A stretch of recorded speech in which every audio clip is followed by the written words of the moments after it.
Hey everybody, welcome back to Crootin. Week 8 is about to unfold in the college football universe, and of course that means visits, that means changing recruiting storylines. Obviously, the biggest recruits in the country in the class of 2015 are in the midst of their senior years, so more and more evaluation happens all the time. We see what's going on in their games, with their visits, how they're feeling, where they fit in best, where they don't fit in best, and while it's not the deepest recruiting weekend and huge game visit lined up weekend across the country, there are a couple of really large games that are hosting large recruiting visit classes coming in. And of course, as always, I am joined by Bud Elliott from SB Nation Recruiting and possibly as importantly this week, Tomahawk Nation editor. Bud, how you doing? Been a busy week, but traffic numbers are very good, so Mm-hmm. happy to see those. And just would like to cover some actual football on Saturday, which means you only have one more day of the off-field stuff, hopefully. Right.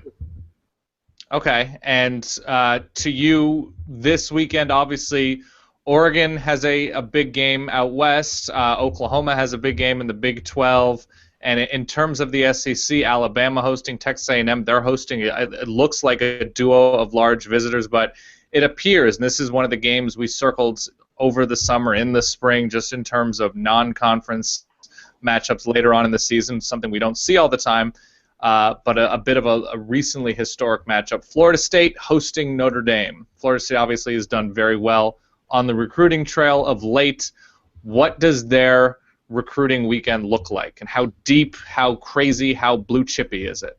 It's pretty blue chippy, pretty blue. Okay. It's a pretty neat game here with Notre Dame, not technically joining the ACC, of course, but joining, agreeing to that scheduling agreement now, where they play the I think it's four ACC games a year now. Mm-hmm. So one of their first big time games, and something the conference wanted to show off is them in Tallahassee, the defending national champions, and Florida State will be welcoming quite a few important visitors for this game. Now, not necessarily a whole lot of direct battles with Notre Dame, as you might expect, because Notre Dame, Indiana, Florida State's down in Florida. Right. But yeah, they got some really impressive prospects coming in. I think the most notable actually might be an underclassman, a kid out of Thousand Oaks, California, by the name of Malik Henry, who's a quarterback guy I saw over the summer. I think he is already one of the best quarterbacks in the country. Wow. Class. He's a five-star kid by most measures. Really good feel for throwing the football. Good arm, a build though that suggests that his arm can get even better as he fills out. A dual sport guy who also plays baseball and football. And interestingly, it looks like his top three schools are Notre Dame, Florida State, and UCLA in some order. He's already visited Notre Dame this year, did come to Florida State summer camp, and they're very excited, I know, to get him back in Tallahassee this weekend to show everything off. All right. What sort of chance do you feel like? Florida State obviously has become, under Jimbo Fisher, coming off of a national championship season. They are, for all intents and purposes, back as a national power at the moment. Do you think they have the sort of cachet to pull somebody from 3,000 miles away, deeply entrenched in Pac-12 territory? It's a really good question. I think that he's, two of his top three, or who he feels is top three as far as he's considering. The fact that two of them are from far away tells me that he is serious about considering schools, who aren't just in his backyard. And Right. I think that's certainly a plus if you're Florida State. The fact that this will now be his second trip cross country on his own dime, because underclassmen cannot take official visits. So this is him paying for this. Him coming to that school again, I think says that they may be able to get him. Either them or Notre Dame both have to feel fairly good about their chances of overcoming the distance obstacle. Both schools have signed quite a few quarterbacks of late. Yep. And yet he doesn't seem to be shying away from the depth chart issues, and wants to come in and compete with the best. All right, it doesn't appear that will be a situation decided immediately, but there are obviously a number, and you said it, the class, the recruiting visit class coming in, the group is quite blue in terms of their blue chip qualities. Who are the class of 2015, the uncommitted kids at this point who will be visiting the Seminoles? It actually starts with the kid who's committed to Miami right now. Okay.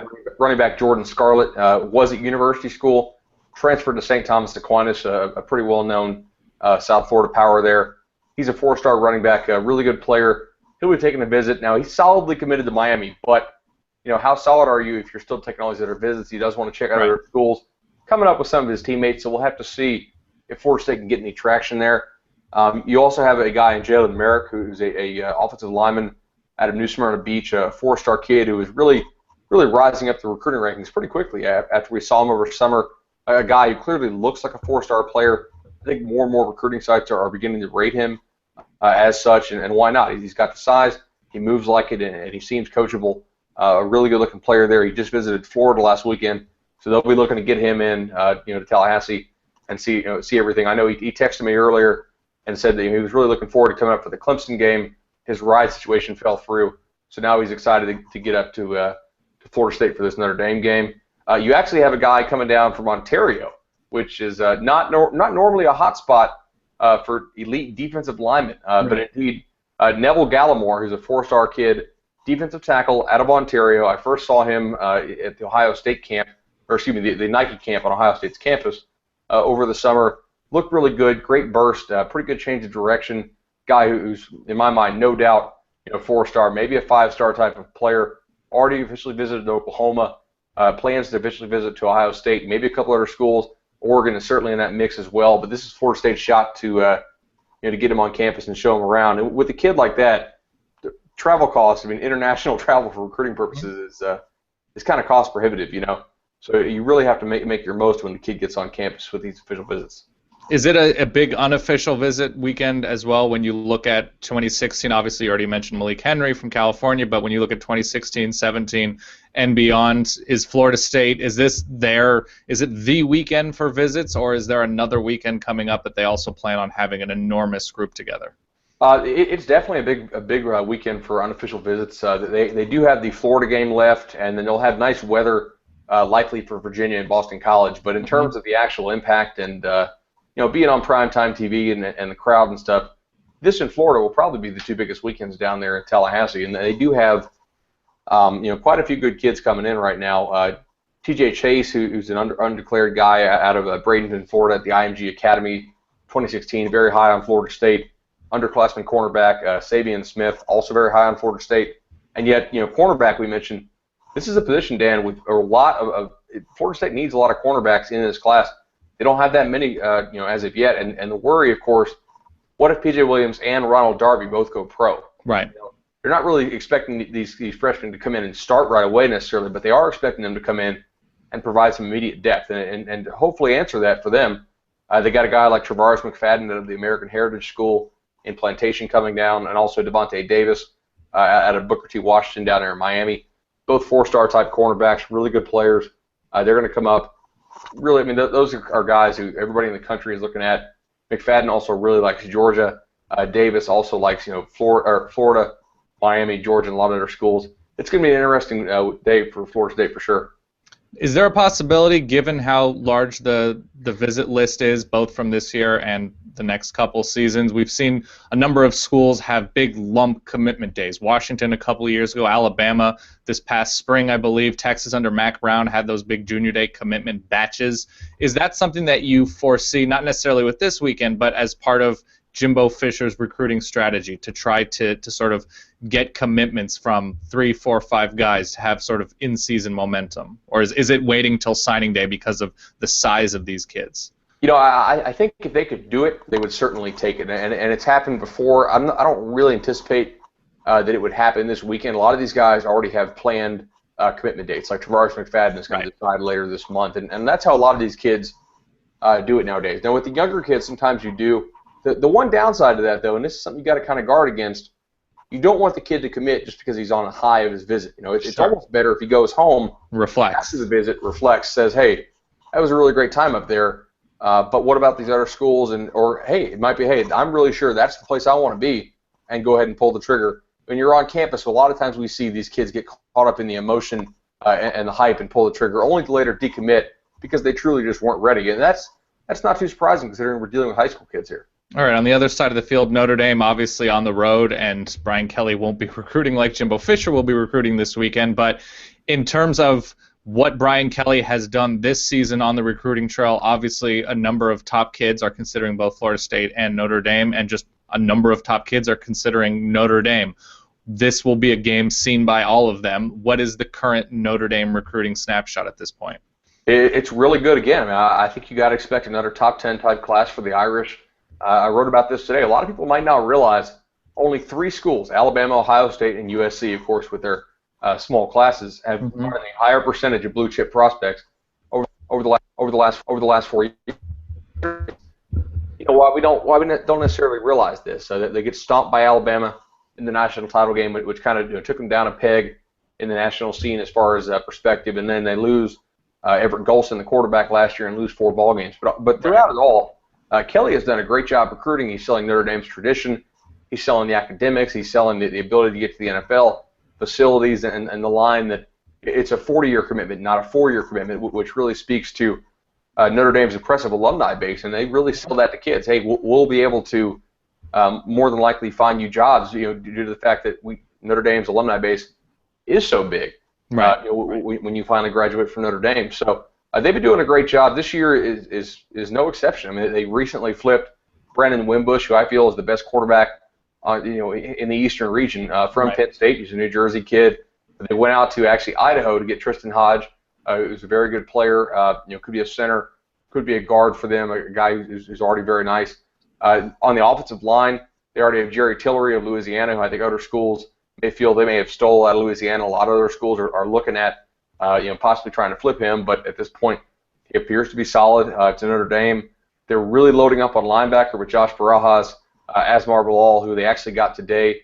Both kids out of Indiana. They're still looking at Tavon Coney, who's a player down in South Florida, and I know that Florida and Miami both like Coney a lot. Notre Dame might actually be the favorite for Coney at this point. They're doing a good job of getting impact defensive players. Kelly has done a really nice job at the quarterback position throughout his time there. It's an impressive work up there in South Bend.